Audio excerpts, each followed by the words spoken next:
बोली श्री सगुरुदेव भगवान की जय। श्री गुरु चरण सरोज रज निज मन मुकुर शोभाय।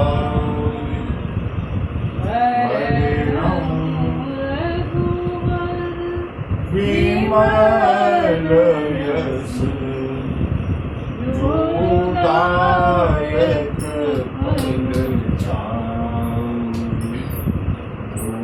दीन तनु जानिके सुमिरहु पवन कुमार। बल बुद्धि विद्या देहु मोहि हरहु कलेश विकार। प्रेम के साथ विवाह भवन नाम संकीर्तन तत्पश्चात प्रभु कथा में प्रसंग हम आगे बढ़ाएंगे। सबसे पहले 2 बार हरि नाम संकीर्तन। हरे राम राम राम सीता राम राम राम। हरे राम राम राम सीता राम राम राम। हरे राम राम राम सीता राम राम राम। हरे राम राम राम सीता राम राम। हरे राम राम राम सीता राम राम राम। हरे राम राम राम सीता राम राम राम। हरे राम राम राम सीता राम राम राम। हरे राम राम राम सीता राम राम राम। हरे राम राम राम सीता राम राम राम। हरे राम राम राम सीता राम राम राम। हरे राम राम राम सीता राम राम राम। हरे राम राम राम सीता राम राम राम। हरे राम हरे राम राम राम सीता राम राम राम। हरे राम राम राम सीता राम राम राम। हरे राम राम राम सीता राम राम राम। हरे राम राम राम सीता राम राम राम। बोली सियावर रामचंद्र की जय। रंगवती की जय। बाबा विश्वनाथ की जय। मंगल भवन अमंगलहारी। मंगल भवन अमंगलहारी।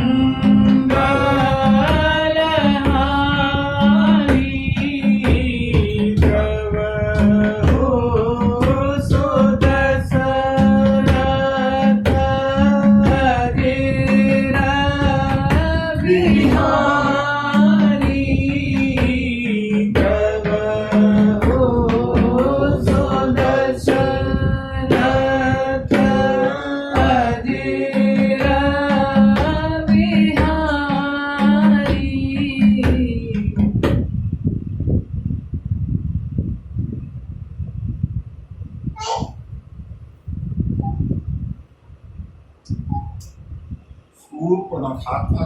ये है कि उसकी निष्ठा एक में नहीं। कभी राम की ओर जाती है, कभी लक्ष्मण की ओर जाती है, और वो भी अपने स्वार्थ की, अपनी कामना की पूर्ति के लिए जाती है।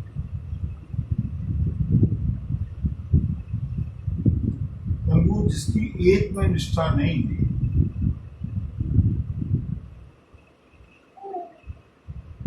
प्रभु ने उसके नाक कान काटे जाने का दंड किया। आज इसके बारे में सुना, इधर चला गया, दूसरे के बारे में सुना, उधर चला गया। ये कान में काट, उसने कान काट दिए।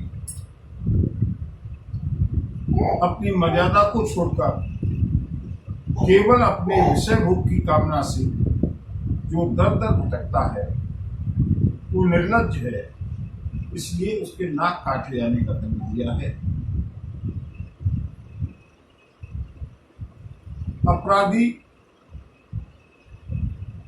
अपराधी है, चाहे वो नारी हो या पुरुष।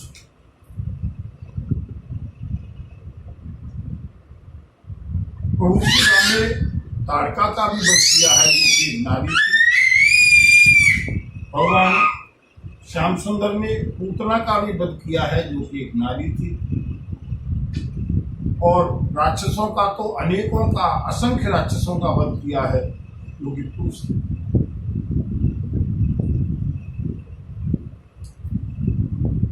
दंडित करना व्यवस्था को बनाए रखने के लिए आवश्यक है।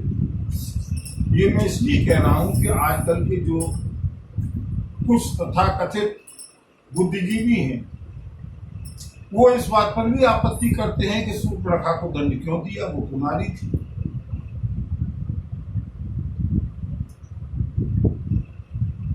आज के भारतीय संविधान में भी अगर कोई नारी अपराधी है तो उसको मुक्त नहीं किया जा सकता, क्योंकि वो सूर्पणखा ने अपराध किया है।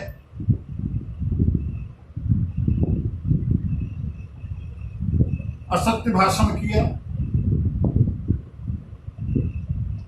ताते अब लगी रही कुमारी।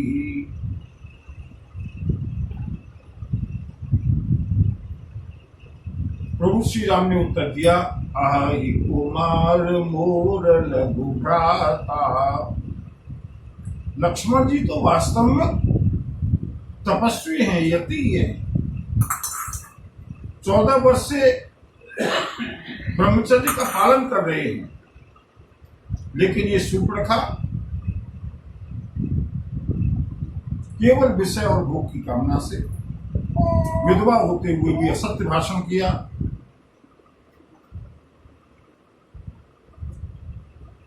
अपने इंद्रिय लोलुपता के कारण प्रभु श्री राम के पास गई, कहीं एक जगह आस्था नहीं है, निष्ठा नहीं है, कभी राम के पास जाती है। इसकी कामना केवल अपनी इंद्रियों की करती।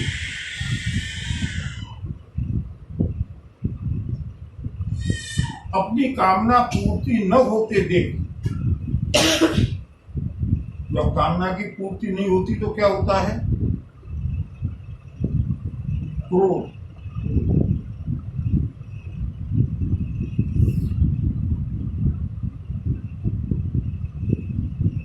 क्रोध आया है, भगवती जानकी के ऊपर आक्रमण करना चाहती है। प्रभु श्री राम के इशारे से लक्ष्मण जी ने उसको नाक और कान काटे जाने का दंड दिया। नाक कान बिनु भई बिकरारा।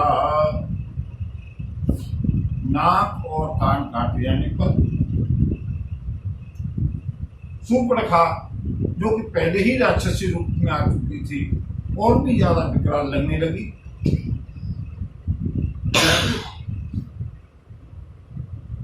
दौड़ी हुई गई है। यहाँ पर जो आतंकवाद का अड्डा है, जो प्रमुख आतंकवादी हैं रावण के, जो यहाँ के लिए नियुक्त किए गए हैं, वो खर और दूषण है।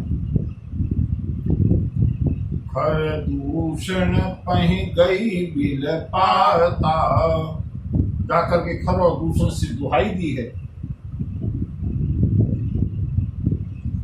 खर और दूषण ने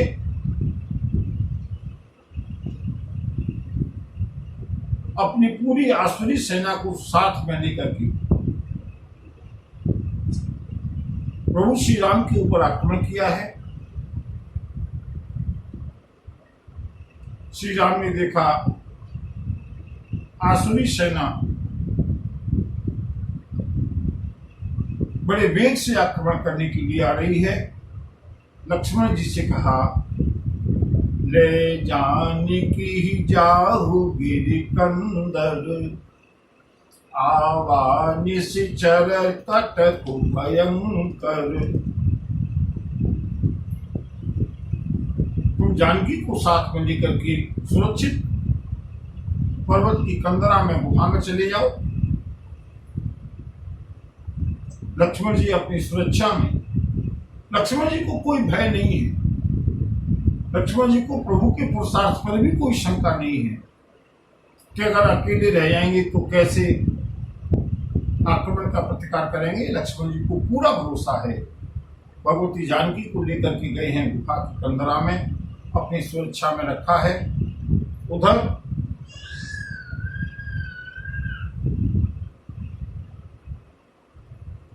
चौदह 14,000 राक्षसों के साथ खरदूषण ने प्रभु के ऊपर आक्रमण किया। जैसे ही राम के स्वरूप को देखा है, मनु ये प्रभु के, ये श्री राम के रूप की मोहिनी है।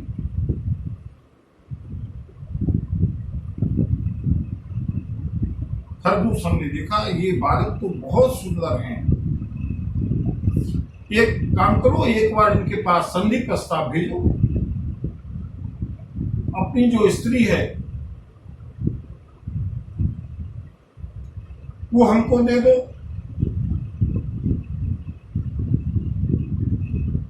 हम तुमको जीवन दान दे देंगे। खरदूषण का दूत गया है प्रभु श्री राम के पास। खरदूषण का संदेश सुनाया। सुनत राम बोले मुस्काई। श्री राम ने क्या उत्तर दिया? बोले हम क्षत्रिय मैं गया बन करही, तुमसे खल मृग खोजत फिरही। जो होई बलधर फिरि जाऊं, समर विमुख में हतऊं न काहू। राम सिया राम सिया राम जय जय राम। राम सिया राम सिया राम जय जय राम। श्री राम ने उत्तर दिया है दूतों को, जाकर के अपने स्वामी से कह दो, हम देखने में बालक हैं लेकिन तुम जैसे दुष्टों का वध करने के लिए ही यहाँ आए हैं। खरदूषण को समाचार मिला। पूरे वेग के साथ खरदूषण ने प्रभु श्री राम के ऊपर आक्रमण किया है, तीसरा आक्रमण किया है। अनेक प्रकार के अस्त्र शस्त्रों के साथ प्रभु श्री राम ने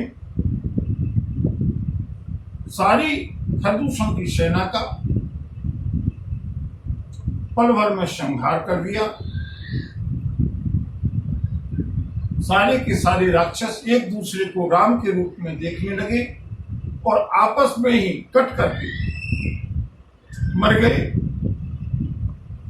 खर और दूषण का प्रभु श्री राम ने संहार किया है।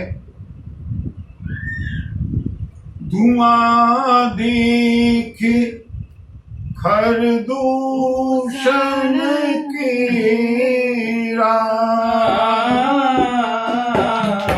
जाए सुबन खरावन तेरा कर से पान सो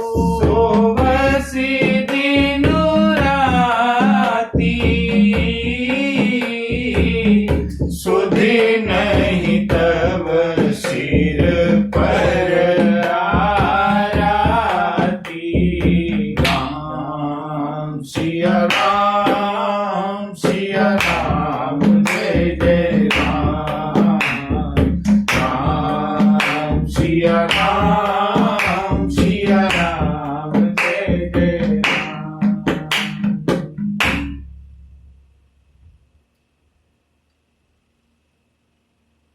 शूर्पणखा ने देखा इतनी बड़ी सेना का राम ने देखते ही देखते विध्वंस कर दिया।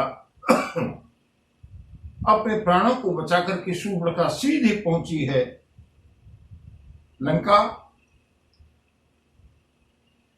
रावण के दरबार में जाकर के ललकारा है, रावण को प्रेरित किया है। और बंधु यहां पर एक चीज बहुत अच्छी देखने लायक है, दुष्ट व्यक्ति कितना अच्छा उपदेश करते हैं।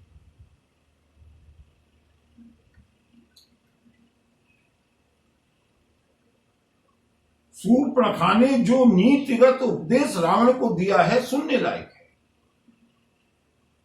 लेकिन इससे एक शिक्षा मिलती है, जिसने अपने जीवन में उपदेश को नहीं उतारा है वो उपदेश कभी किसी के ऊपर प्रभावी नहीं हो सकता।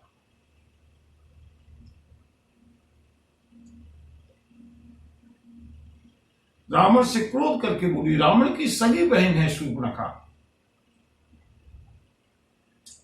करसि पान सोवसि दिन राती। अरे रावण, तू शराब पी लेता है, दिन रात सोता रहता है, सुधे नहीं तब सिर पर आराती। तुझको होश नहीं है कि तेरे सिर पर शत्रु चढ़ाया है। और अब जरा शूर्पणखा के उपदेश सुनिएगा। राजनीत बिनु धन बिनु धर्मा, हरि समर पे बिनु सत्कर्मा, विद्या बिनु विवेक उपजाए, श्रम फल पढ़े किए और पाए, संगत जति को मंत्र तेरा जा, ज्ञान ते ज्ञान पान ते लाजा, प्रीति प्रणय बिनु मद दे गुनी, नाशै वेगी नीति अस सुनी। राम सिया राम जय जय राम। राम सिया राम जय जय राम।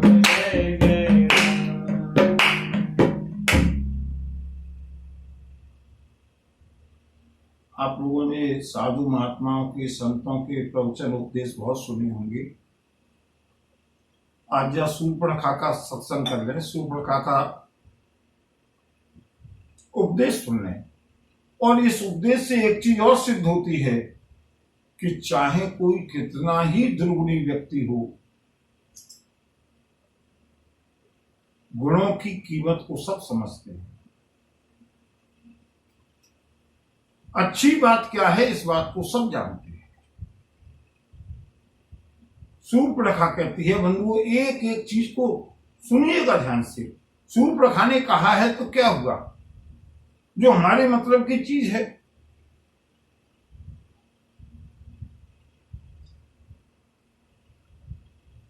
उत्तम विद्या लीजिए, यद्यपि नीच पे होए, पैरो अपावन ठौर में कंचन तजत न कोई।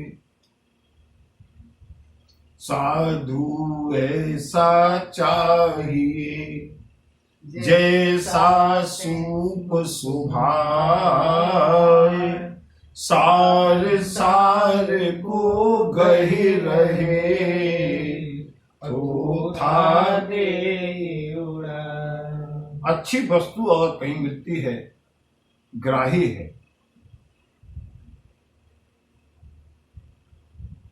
शूर्पणखा ने उपदेश दिया, रावण राजनीति बिना नीति के अगर कोई राज्य करेगा तो वो व्यर्थ है।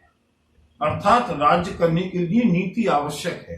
राजनीत बिनु और धन बिनु धर्मा, बिना धर्म के कमाया हुआ धन नष्ट हो जाया करता है। धर्म की बात कर रही है शूर्पणखा। जब प्राणों के ऊपर आती है ना तो सबको धर्म याद आता है। हरि, क्या बात कही है शूर्पणखा ने। ऐसा लगता है जैसे कहीं की कोई बहुत बड़ी अवधूतानी है। हरि समर पे बिनु सत कर्मा। शूर्पणखा कहती है, रावण अगर कितने भी सत्कर्म कर लो, अगर भगवान को समर्पित न किए जाए तो वो सत्कर्म भी सत्कर्म नहीं। प्रभु को समर्पण की वो शिक्षा दे रही है जो भगवान द्वारकाधीश ने अर्जुन को श्रीमद् भगवद गीता में दी है। यत् करोसि यदश्नासि यज्जुहोसि ददासि यत् तपस्यस्य कौन्तेय तत्कुरु स्वमदर्पणम्। जो भी कुछ करे मेरे अर्पण कर दे। और वही शूर्पणखा कह रही है कि कितने भी सत्कर्म कर लो, हरि समर्पे बिनु सत्कर्मा। विद्या बिनु विवेक उपजाए। कितनी भी विद्या प्राप्त कर लो, अगर विवेक जागृत नहीं हुआ तो वो विद्या भी श्रम फल पढ़े किए और पाए। तो वो विद्या पढ़ना भी केवल एक परिश्रम है। विद्या का उद्देश्य विवेक की जागृति। कौन कौन बिगड़ता है, कैसे बिगड़ता है, या शूर्पणखा से सीखो। संग त्यजति, विषयों का संग करने से सन्यासी बिगड़ जाता है। इतना अच्छा उपदेश शायद कभी आप लोगों ने इतने संक्षेप में सुना नहीं होगा। शूर्पणखा कहती है कि विषयों का संग करने से कौन बिगड़ता है। संग त्यजति, सन्यासी विषयों का संग करने से पथभ्रष्ट हो जाता है। कुमंत्र ते राजा, बुरी मंत्रणा देने से, बुरे मंत्रियों के घिरे रहने से राजा नष्ट हो जाता है। मानते ज्ञान, अभिमान होने से ज्ञान नष्ट हो जाता है। पानते लाजा, मद्यपान करने से, शराब पीने से लज्जा नष्ट हो जाती है। ये बात वो शूर्पणखा कह रही है जो दिन रात स्वयं शराब पीती है। प्रीति बिन प्रणय बिनु, प्रेम करो लेकिन नम्रता न हो। प्रीति प्रणय बिनु मद ते गुणी, अहंकार से गुण नष्ट हो जाया करते हैं। ना सही बेग नीति अस सुनी। अरे दस्कंदर, अरे रावण, ये मैं तुमको नीति की बात बता रही हूं। सभा मांझे परिव्याकुल, बहु प्रकार कह रोई। लेकिन इस सारे उपदेश का सार क्या है? क्या सार है? ये सारे उपदेश क्यों दिए गए? बंधु जो ध्यान दें, अगर अपनी मतलब की बात है तो यहां पर स्वीकार करने, समझ लें।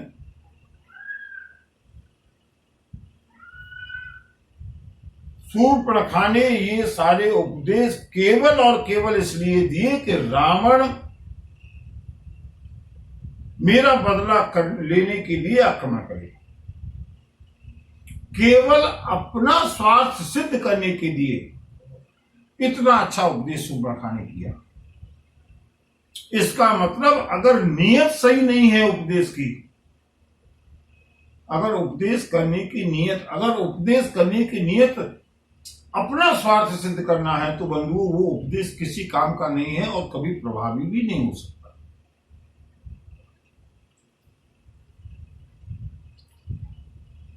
मैं ये बात क्यों कह रहा हूं, क्षमा करना। जो बुराई दिखाई देती है रामचरितमानस के माध्यम से, बुराई तो नहीं कहना चाहिए, जो कमी मुझे दिखाई देती है, सावधान करना मेरा काम है। मेरा नहीं, शास्त्रों का काम है। मैं तो केवल उसकी व्याख्या कर रहा हूं।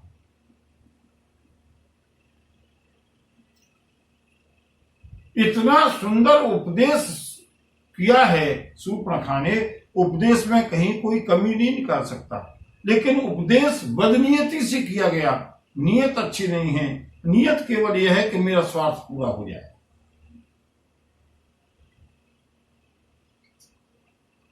आजकल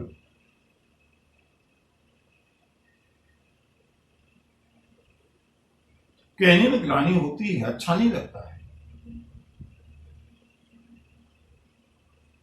लेकिन जब धर्म की दुर्दशा देखते हैं और तरह तरह के स्कैंडल देखते हैं, और जिससे लगता है कि भोली जनता ठगी जा रही है। सबकी बात नहीं कर रहा, बहुत अच्छे अच्छे महापुरुष संत महात्मा सब हैं, लेकिन जो धर्म की आड़ में केवल अपना उल्लू सीधा करना चाहते हैं। उपदेश गलत नहीं है। मैंने दो चीजों के ऊपर विशेष रूप से सभी कथाओं में, सभी उपदेशों में देखा है। दो चीजों के ऊपर आजकल बहुत जोर दिया जाता है, और वो दो चीजें कौन कौन सी हैं? एक तो गुरु की महत्ता। गुरु की महिमा, गुरु भगवान से भी बड़ा है, गुरु सब कुछ है। जो उपदेश किया जाता है उसमें कहीं कोई कमी नहीं है, ये बात बिल्कुल सत्य है। लेकिन जो मैं देखता हूं समाज में, उस उपदेश करने का मंतव्य ये होता है कि हमको गुरु बनाओ।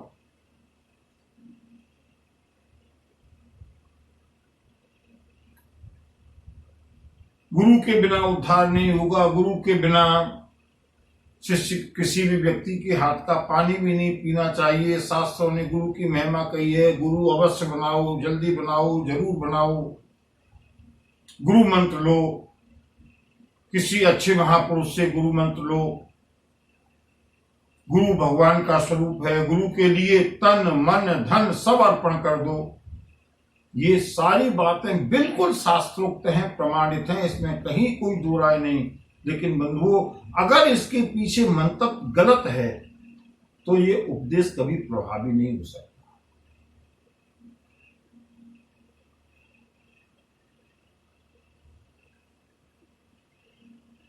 आज गुरु के रूप में जो व्यक्ति पूजा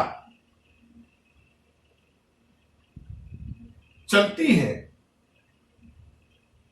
उससे धर्म का ह्रास होता है। मैंने पहले ही बताया था, गुरु कोई शरीर नहीं है, गुरु तत्व है। लेकिन गुरु के बहाने अपने आप को पुजवाना और धन एकत्रित करना, धन संचित करना, और उस धन से स्वयं भोग विलासों में फंस जाना,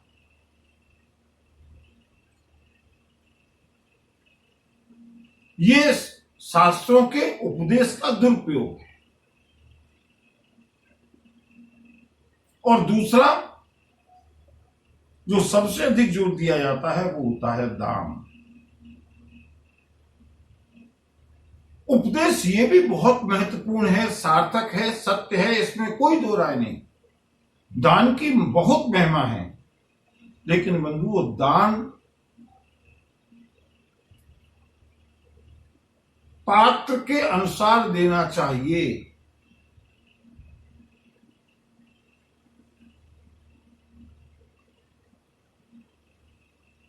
उमड़ती हुई नदी में अगर वर्षा होगी तो वो बाढ़ का कारण बनेगी, विध्वंस का कारण बनेगी।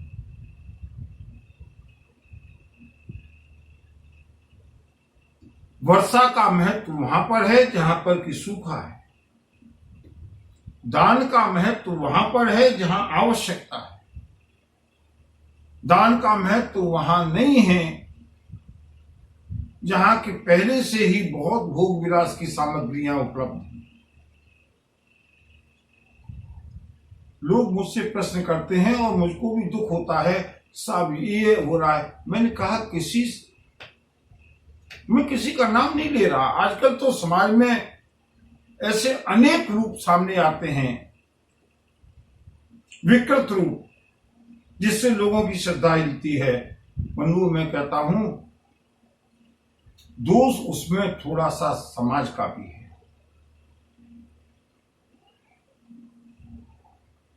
धन का दान बिना सोचे समझे अंधी श्रद्धा से ऐसे स्थान पर देते रहना जहां पर धन का केंद्रीकरण हो, सेंट्रलाइजेशन ऑफ मनी, जहां भी धन का केंद्रीकरण होगा वहां पर दोष उत्पन्न होने ही होने हैं।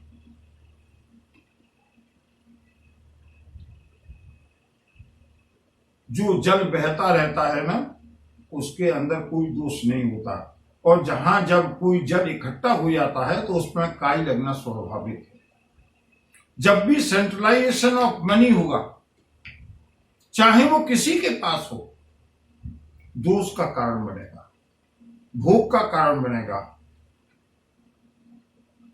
दान दो ये बात बिल्कुल सत्य है, लेकिन बंधु दान वहां दो जहां आवश्यकता है।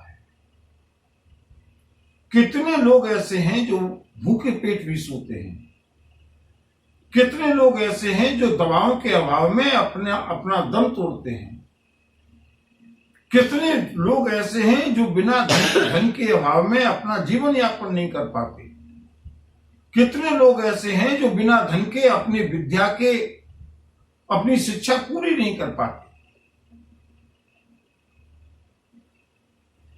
जो मांग सकते हैं वो तो कम से कम मांग सकते हैं, लेकिन बहुत से लोग ऐसे हैं जो मर्यादित हैं, सामाजिक लोक लाज के भय से मांग भी नहीं सकते, अभावों में जी रहे हैं। बंधुओं, ऐसे लोगों को अगर दान दिया जाए ना, हमने कहीं पर भी 1 लाख रुपया चढ़ा दिया, वहां कोई कीमत नहीं है। और 1 लाख नहीं, अगर हमने उसमें से 1000 रुपया भी किसी ऐसे व्यक्ति को दे दिया जिसको आवश्यकता है, हृदय से जो आशीर्वाद निकलेगा, वो जो आशीर्वाद है वो परमात्मा के वरदान से जाता है। और वही दान देना चाहिए, लेकिन पात्र को देकर।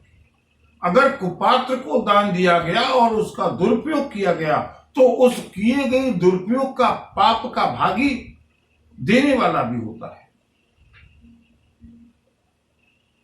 दान सोच समझ करके दिया जाए। गुरु के विषय में मैं बहुत कुछ कह चुका हूं, अधिक कहना नहीं है। मेरे कहने की पूरा आशय ये था कि उपदेश जो भी दिया जाए, अगर अच्छी नीयत से दिया गया उपदेश है, बहुत प्रभावी होता है। बंधु, हृदय से मैं एक उदाहरण दिया करता हूं। एक जो बुलेट आती है, किसी भी बोर की हो, अगर मान लो 303 की बुलेट है, अगर 303 की बुलेट को 303 की राइफल से हम फायर करेंगे, उसका प्रभाव घातक होगा, वो निश्चित रूप से प्रभाव करेगी। और अगर हम उसी बुलेट को लेकर के फेंक करके मार दें, उसका कोई असर होने वाला नहीं है। उसी प्रकार से उपदेश तो बहुत सार्थक हैं, लेकिन जिसके द्वारा उपदेश दिए जा रहे हैं वो अच्छी नीयत से दिए जा रहे हैं या नहीं, वो स्वयं उनको अपनी अनुशीलन में, अपने आचरण में ला रहा है या नहीं। अगर वो अपने आचरण में नहीं ला रहा, केवल अपने स्वार्थ के लिए उपदेश दिए जा रहे हैं, बंधु, वो कभी भी प्रभावी नहीं हो सकता। यहाँ पर सुप्रभा ने उपदेश बहुत अच्छा दिया है, लेकिन उस उपदेश का उद्देश्य केवल और केवल अपने स्वार्थ की पूर्ति।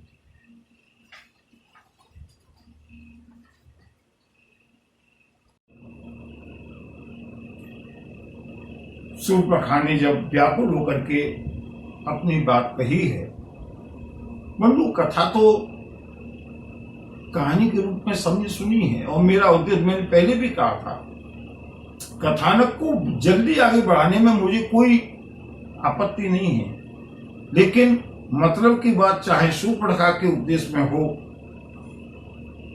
या रावण के उपदेश में हो, अगर कोई सीखने लायक बात है वहां पर थोड़ा सा समझाते हुए चलेंगे। और अब आगे चलते हैं शूर्पणखा की बात को सुनकर के लंकाधिपति रावण कह लंकेश कह से निज बाता कि तब नासा कानन पाता अवधनपति दशरथ के जाए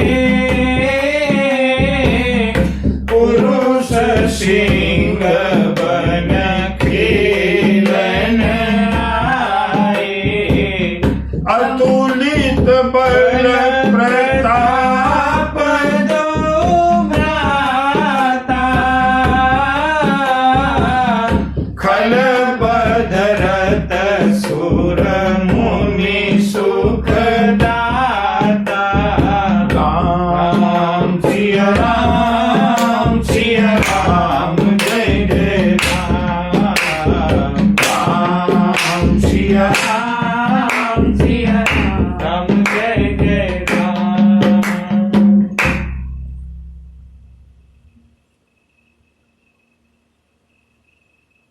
रावण ने पूछा, बहन ये बताओ, ये तेरे नाक कान काटने का दुस्साहस किसने किया? शूर्पणखा ने जैसे ही कहा, रावण के मन में एक ऊहापोह उत्पन्न हो गया। क्योंकि बंधुओं में बताऊं, शूर्पणखा ने कहा अवधनपति दशरथ की जाए, और जैसे ही अयोध्या नरेश का नाम सुना, रावण के मन में शंका पैदा हो गई। क्योंकि रावण भले ही त्रैलोक्य विजयी रहा हो, अयोध्या की ओर कभी रावण आंख उठा करके नहीं देख पाया।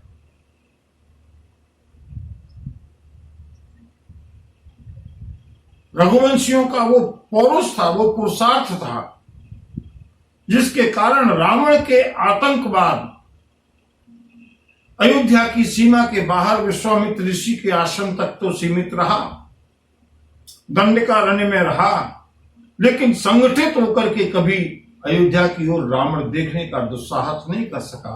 क्योंकि कई बार पराजित होना पड़ा है रावण को अयोध्या के राजाओं से।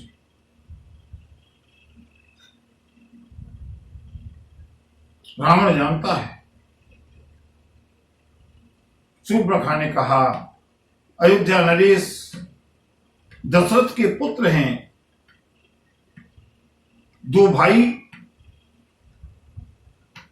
बहुत बलवान हैं, अतुलित बल प्रताप दो भ्राता।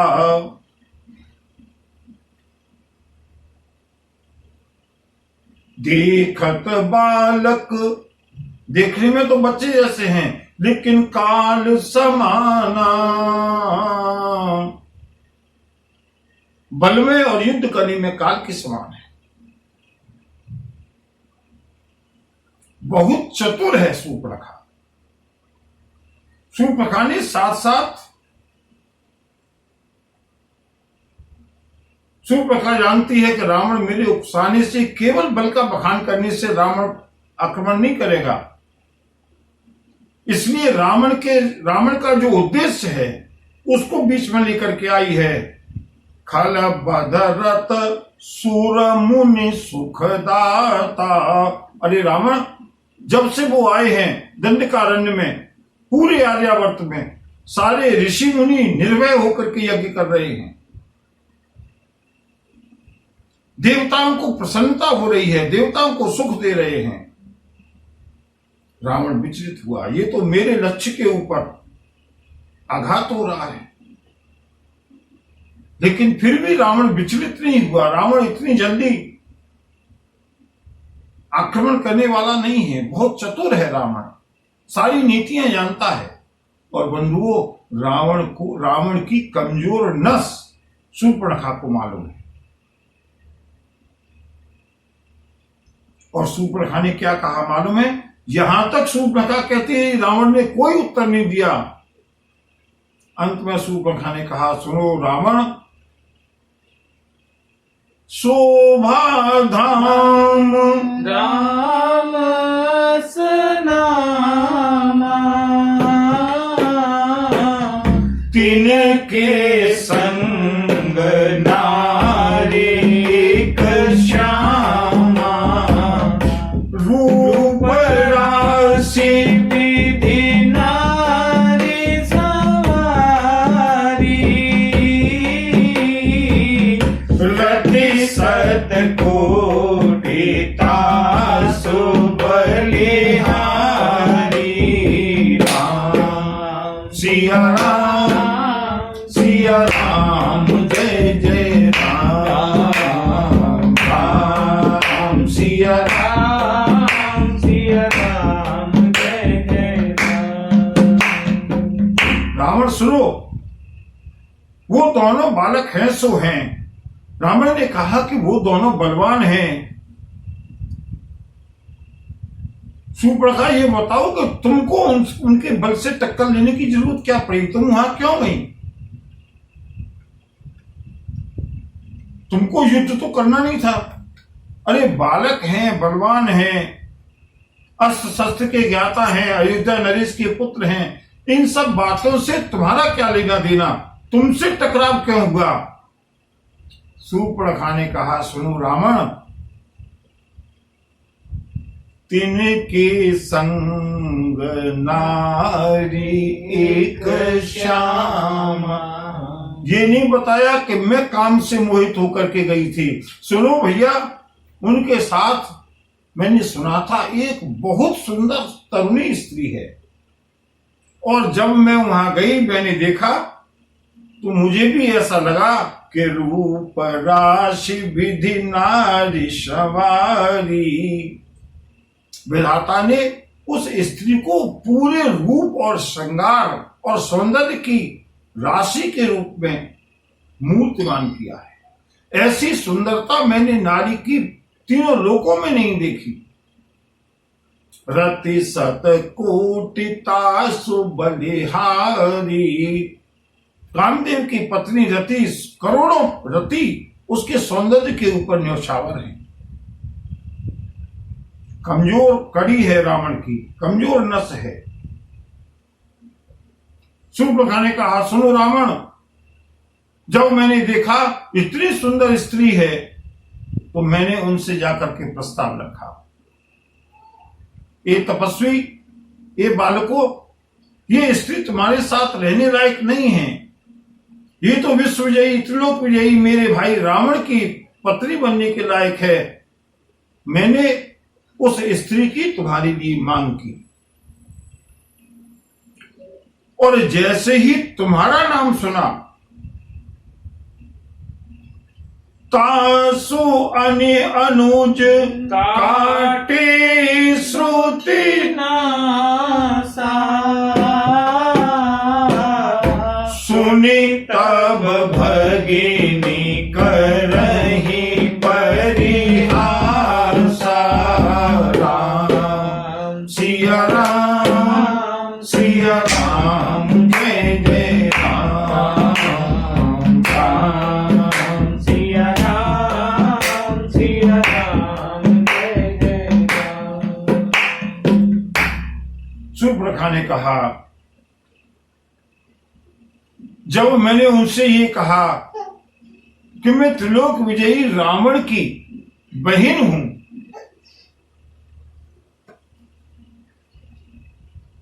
और मैं चाहती हूं कि ये स्त्री मेरी भाभी बन करके रहे, मेरे भाई की पत्नी बनने के योग्य है, तो जैसे ही तुम्हारा नाम सुना, उन दोनों बालकों ने तुम्हारी हंसी उड़ाई। सुने तब भगिनी करहीं परिहासा। तुम्हारा नाम सुनते ही उन्होंने मेरी हंसी उड़ाई और तुम्हारा नाम सुनते ही उन्होंने मेरे नाक कान काट लिए। देखिए कितना बड़ा षड्यंत्र।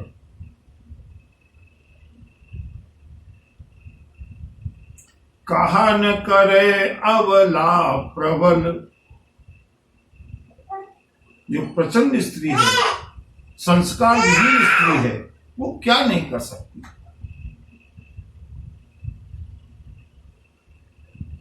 रावण को उकसाया है, लेकिन रावण इतना नीतिवान है, इतना सब कुछ कहने के बाद भी रावण उत्तेजित नहीं हुआ। रावण ने कहा, बहन शूर्पणखा, जब तुम दंडकारण्य में थी और जब तुम्हारी हंसी उड़ाई गई, तुम्हारे नाक कान काटे गए, तुम मेरे पास क्यों आई? तुमको सीधे खरदूषण के पास जाना चाहिए था ना। शूर्पणखा ने कहा, सुनो रावण, खरदूषण सुनने लगे पुकारा, क्षण महु सकल कटक उन मारा। खरदूषण तीसरा धाता, सुनी दस शीस जरे सब गाता। राम सिया राम, सिया राम जय जय राम। राम सिया राम, सिया राम जय जय राम।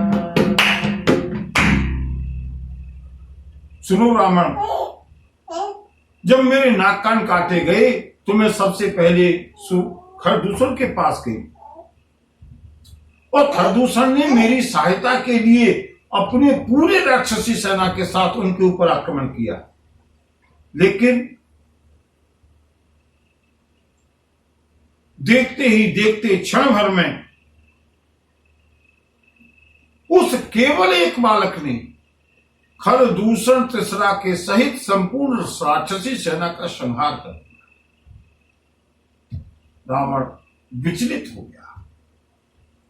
शूर्पणखा को समझाया है, अपने महल में गया। पूरी रात रावण को नींद नहीं आई। मन में विचार करने लगा कि खरदूषण समबल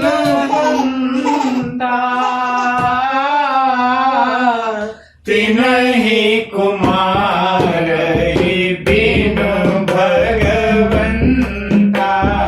राम सिया राम, सिया राम जय जय राम। राम सिया राम, सिया राम जय जय राम।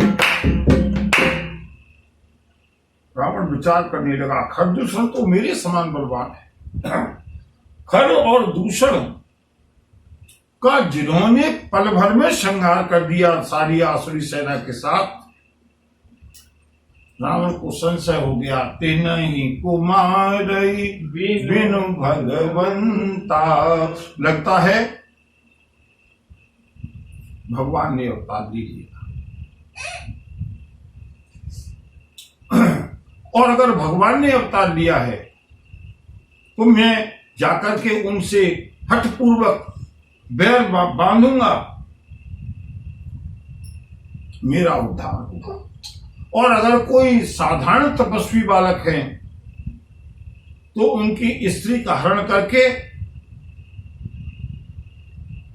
मैं अपने जीवन में विषय भोग पूरी करूंगा। ऐसा मन में विचार करके रावण गया है मारीच के पास और उधर प्रभु श्री राम ने एक लीला की। क्या लीला की? लक्ष्मण गए बनहि जब लेन मूल फल कंद, जनक सुतासन बोले बिहसी कृपा सुख वृंद। प्रभु श्री राम ने भगवती जानकी, लक्ष्मण जी गए हैं कंदमूल फल लेने के लिए, और प्रभु श्री राम ने भगवती जानकी से कहा, सुनो सीते, सुनहु प्रिया व्रत रुचिर सुशीला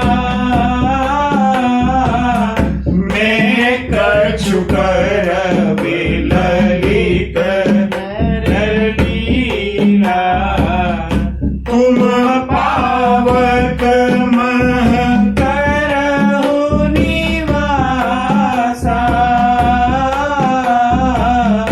जो लगी करहु निशाचर नासा जब ही राम सब कहा बखानी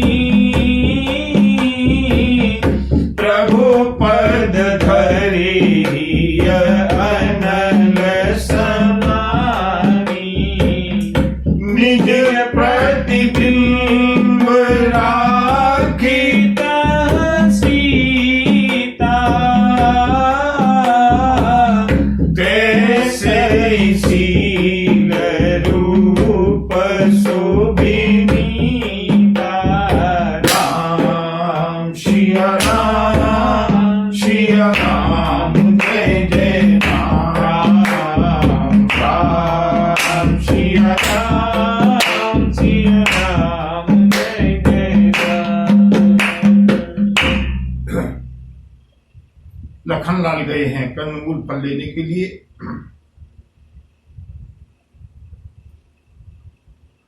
भगवती जानकी से प्रभु श्री राम ने कहा, हे सीते, अब वो समय आ गया है जिसके के लिए हम वन में आए थे। दारुण समय आने वाला है, राक्षसों का संहार करना है, इसलिए तुम पावक महु करहु निवासा। जब तक मैं राक्षसों का नाश करूं तब तक तुम अग्नि में निवास करो। भगवती जानकी ने प्रभु श्री राम की आज्ञा को मान करके अग्नि में प्रवेश किया है और निज प्रतिबिंब राखित सीता, बिल्कुल अपना जैसा प्रतिबिंब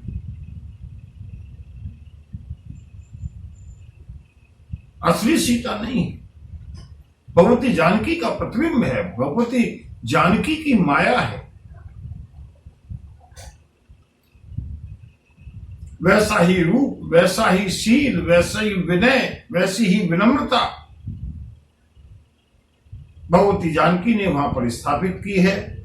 और बंधुओं, इससे भी महत्वपूर्ण एक अगली जो चौपाई है वो कुछ सीखने का इशारा करती है। क्या? भगवती जानकी ने अपने प्रतिबिंब को स्थापित किया है। प्रतिक्षण परछाई बनकर के 14 वर्ष तक साथ रहने वाले लक्ष्मण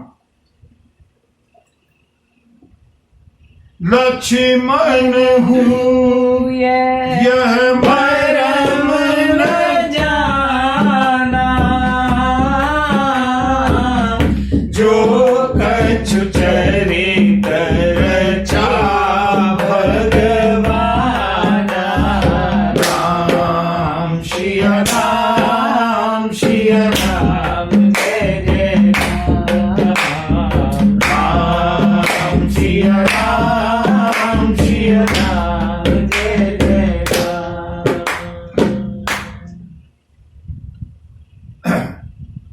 प्रभु क्या करना चाहते हैं, प्रभु की क्या लीला है, प्रभु की किस लीला में क्या रहस्य छिपा हुआ है, हम कहते हैं सब जानते हैं।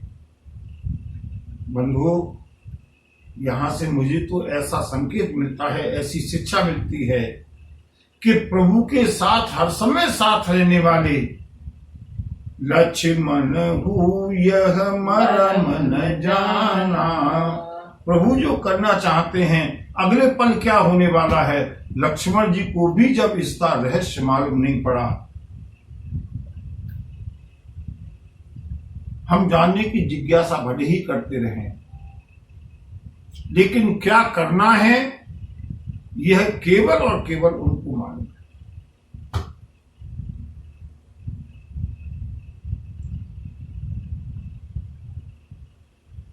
लक्ष्मण जी भी इस रहस्य को नहीं जान पाए। भगवती जानकी के साथ या जानकी जी के प्रतिबिंब के साथ श्री राम विराजमान हैं। लक्ष्मण जी आए हैं, रहस्य के बारे में कोई जानकारी नहीं।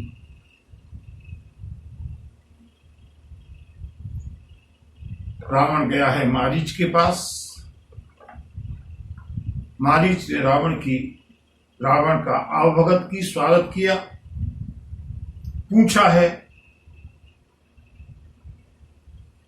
आपके आने का कारण क्या है स्वामी।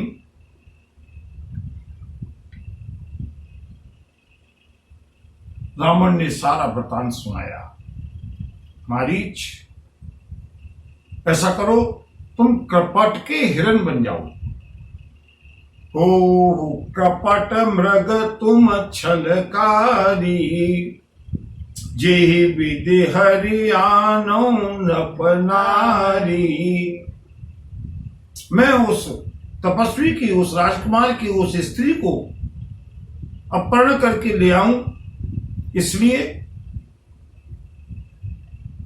तुमको कपट का स्वर्ण मृग बनना पड़ेगा। प्रयास किया है मारीच ने समझाने का। सुनो दशानन, मैं उन राम के पौरुष को जानता हूं। विश्वामित्र ऋषि की रक्षा, यज्ञ की रक्षा करते समय बिनु फर, बिना फल के, बिना नोक के, कोई दिव्यास्त्र नहीं था। जब मैंने आक्रमण किया सुबाहु के साथ, श्री राम ने बिना फल का एक बाण मारा और उसका प्रभाव ये हुआ कि सतयोजन का सागर पारा। 100 योजन समुद्र पार करके अयोध्या की सीमा से पूरा आर्यावर्त, पूरा उत्तराखंड, पूरा भारतवर्ष पार करते हुए 100 योजन का समुद्र पार करके मैं यहां पर लंका में आकर के गिरा हूं।